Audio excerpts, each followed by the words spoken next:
শব্দের শেষ অক্ষরে দুই জবর থাকলে থেমে গেলে কিভাবে পড়বো? জি উস্তাদ, তাহলে একটা জবর বাদ দিতে হবে এবং মাদের সাথে থামতে হবে। বা একালিপ একালিপ মাদ করতে হবে। জি জি উস্তাদ। তাহলে এটাকে কি মাদ বলা হবে তখন?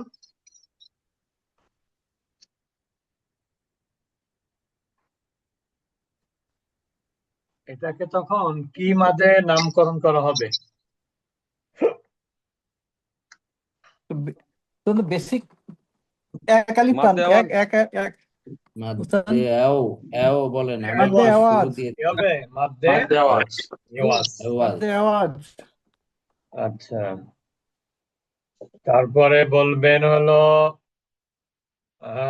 খান মোহাম্মদ শফিকুল ইসলাম ভাই বলেন।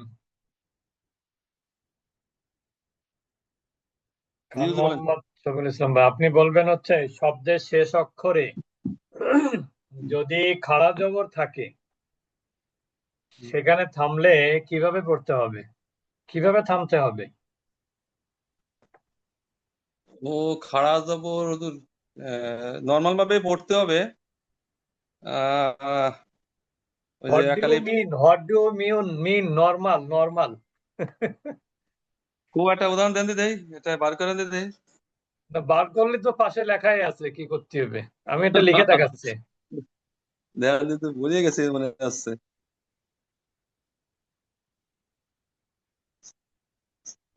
মনে করেন এখানে এই যে ত ত খাড়া জবর হা খাড়া জবর, এখানে থামবেন, তাহলে কি বলে থামবেন? ত নাকি?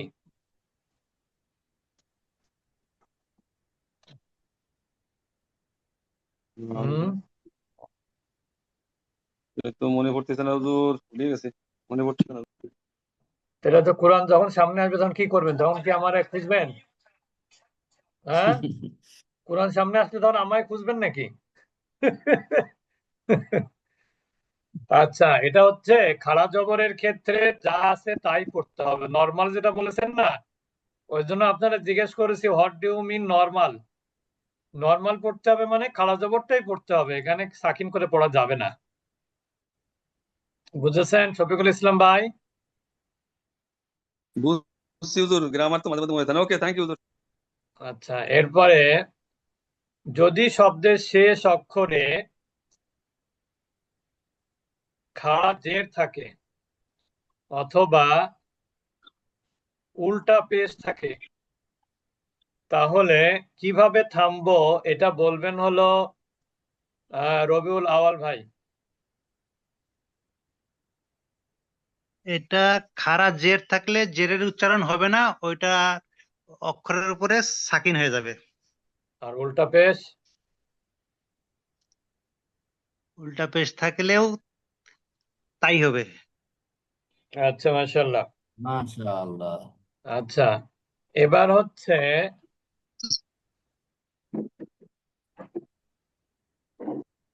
কিতাবুন।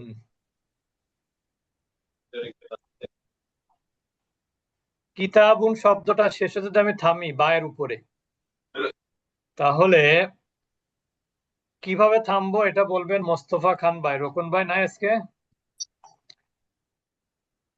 আসবে আসবে, জয়েন করবে।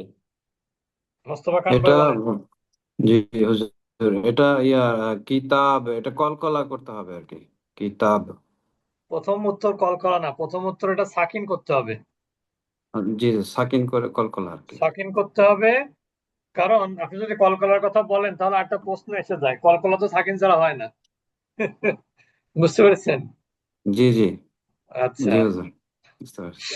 কিন্তু আচ্ছা, এরপরে বলবেন কতটুক টান হলো দিতে হবে এটা তো হ্যাঁ, বললো না উস্তাদজি। ও আচ্ছা, এখানে আরেকটা কতটুক টান? এটা একটা আরেকটু অস্পষ্ট থেকে গেছে আরেকটু। রোকন ভাই, মোস্তফা খান ভাই একটু রেডি থাকবেন। জি এখানে দুইটা নিয়মের মধ্যে চলে আসবে এটা। কিতাবুন এখানে থামলে দুইটা নিয়ম এখানে থাকবে, সে দুইটা নিয়ম কি কি?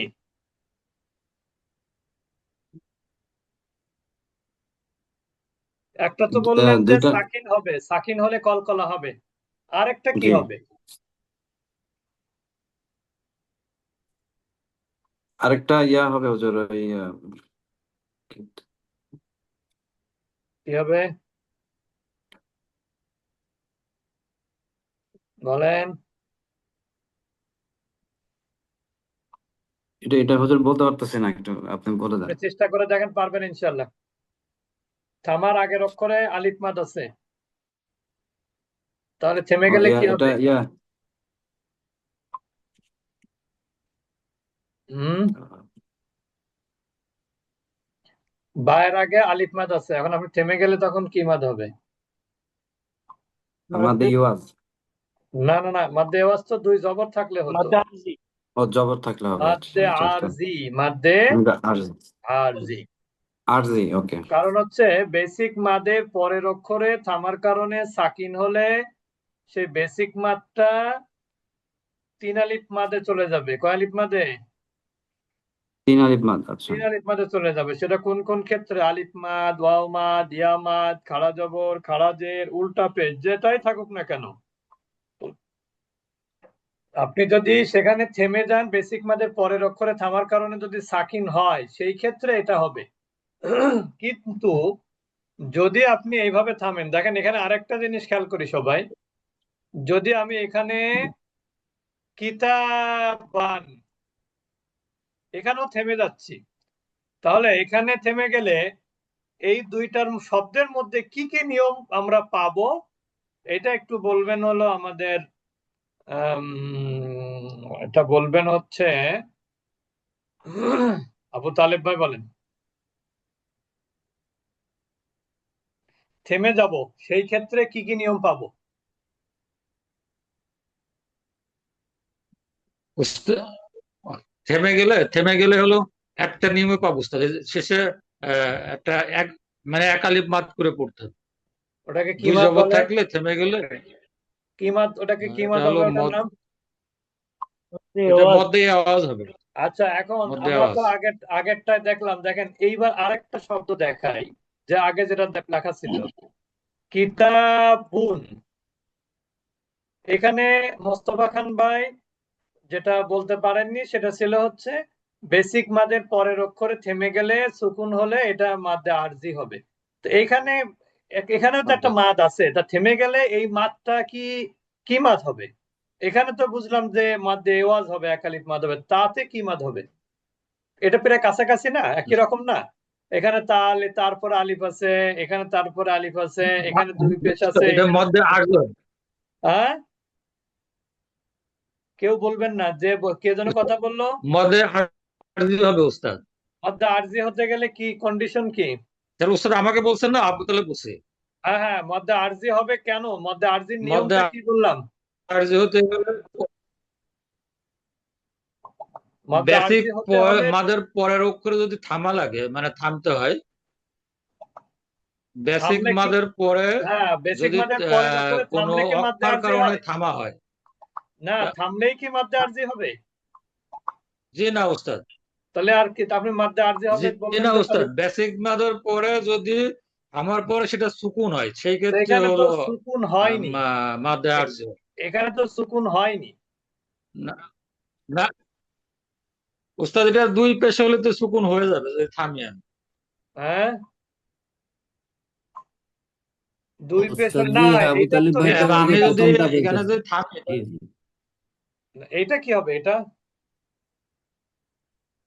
যে কিতাবুন পড়ছি কিন্তু আমি, না না, কিতাবুনের কিতাবান কথা বলছেন পড়েছেন, না এটা উস্তাদ। কিতাবান, থেমে গেলে হবে কিতাবা। হ্যালো জি, উস্তাদ, আমার কথা কি কিতাবা শোনা হবে, যাচ্ছে? ঠিক আছে, কিতাবা হবে, কিন্তু এখানে মাদ্দা আরজি হবে না। কিতাব এইটা মাদ্দা আরজি ও হবে থামলে, ডান পাশেরটা, কিন্তু এটা মাদ্দা আরজি হবে না। বুঝতে পেরেছেন? জি জি জি, এটা ডান পাশে জি জি উস্তাদ। এখানে তো আরজি সাকিন নাই, এখানে তো জবর হবে, একটা জবর হবে, ঠিক না? আচ্ছা, তারপরে জি জি। এরপরে প্রশ্ন করব হলো জিল জা লা হা, জিল জা লা হা, এটা বলবেন, আজাদ ভাই বলবেন, এখানে থামলে কি হবে? আসসালামু আলাইকুম ওয়া রাহমাতুল্লাহ। ওয়ালাইকুম আসসালাম ওয়া রাহমাতুল্লাহ বারাকাতুহু। এই জিলজালাহা থামলে কি হবে? এটা এক আলিফ বাদেই টানতে হবে, নরমাল একই। অর্থাৎ এটা অপরিবর্তিত থাকবে, এটা জি অপরিবর্তিত। অপরিবর্তিত থাকবে। মাশাআল্লাহ। আচ্ছা, এরপরে হলো, এরপরে প্রশ্ন করব, লাইলাতান যাকে বলবো সেই বলবেন। লাইলাতান, লাইলাতান শব্দে যদি থেমে যায় তাহলে থামার শেষ অক্ষরে কি হরকত হবে? এটা বলবেন হচ্ছে জসিম ভাই।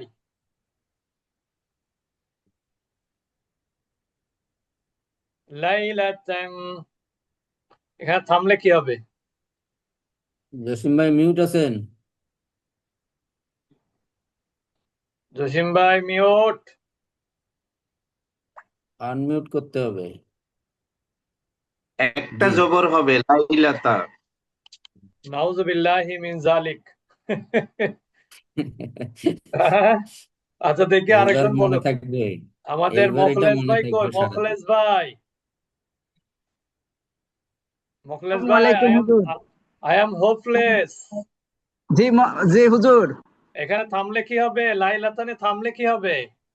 ওটা হা হয়ে যাবে তখন, আর কি লাইলা। হবে? মাশাআল্লাহ, মাশাআল্লাহ। মাশাআল্লাহ। এটা কি ছেলে পাশ থেকে বলে দিল না নিজেই বললেন? না হুজুর, এটা যে গোলতা, যখন লাস্টে ওই যে হা, হার উচ্চারণ হয়। আর হা হবে, আর কি মাশাআল্লাহ। জবর একটা হবে না দুইটা হবে? এক, এটা থামতে এখানে সুকুন হয়ে যাবে তখন। মাশাআল্লাহ, এই তো লাইলা। ঠিক আছে। মাশাআল্লাহ। এবার ঠিক আছে, এবার বোঝা গেছে যে নিজের থেকে বলেছেন। এই হুম। তাটা হলো ফেমিনিনের তা, বুঝতে পেরেছেন? এই তাটা হলো ফেমিনিনের তা। এই তা জবর হোক, জের হোক, পেশ হোক, দুই জবর হোক, দুই জের হোক, দুই পেশ হোক, সর্বাবস্থায় এটা থামলে হা হয়ে যাবে এবং সুকুন হয়ে যাবে। ক্লিয়ার সবাই? হুম। আচ্ছা, জসিম আমরা ভাইয়ের এটা সারা জীবন মনে থাকবে। জি উস্তাদ। আচ্ছা, আমরা একটা 11 পর্যন্ত, 11 পৃষ্ঠা পর্যন্ত কি কি আছে দেখে নি, নাহলে আবার অতিরিক্ত ধরলে তো আবার ঝামেলা হয়ে যাবে। আচ্ছা, এবার আমি জিজ্ঞেস করব, দেখি জসিম ভাই কি বুঝেছেন বিষয়টা? জি জি বুঝেছি হুজুর, আমি তো আসলে গত ক্লাসে ছিলাম না। না, ক্লাসে না থাকলে তো আমরা জরিমানা নিব, সমস্যা নেই। হ্যাঁ, জরিমানা হওয়া উচিত আর কি। আর ভুল বলার জন্য জরিমানা হওয়া উচিত। না, ভুল বলার জন্য জরিমানা নিব না, কিন্তু যদি ক্লাসে না থাকেন এখন কি তার জন্য কান ধরে জরিমানা আছে। দাঁড়াবো? উস্তাদ পারে নাই, এইটাই জরিমানা হয়ে গেছে। ওই আর কি। আচ্ছা, এখন বলবেন, জসিম ভাই বলেন এইটাকে, সয়ফুন থেমে গেলে কিভাবে থামবো?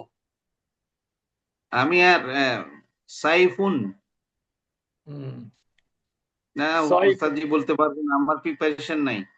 আচ্ছা, এখানে প্রথমত দেখেন, সবাই খেয়াল করি আমরা, এখানে হলো ইয়া সাকিন, তার ডাইনের অক্ষরে জবর আছে, তার মানে কি এটা হচ্ছে ইয়ালিন। এটা হলো ইয়াতে ইয়ালিন। 2 4 6 হ্যাঁ, ইয়ে তাই হবে, এখানে টানানো হবে আর কি। আমরা তাই বলেছিলাম ইয়ালিন হোক অথবা বেসিক মাদ হোক, উভয় ক্ষেত্রেই থেমে গেলে মাদ হবে। অর্থাৎ লিন তো এমনি মাত্র এমনিতে মাদ না, কিন্তু আপনি থেমে গেলে এখানে যখন সুকুন করবেন তখন এটা মাদ হয়ে যাবে। কি মাদ হবে?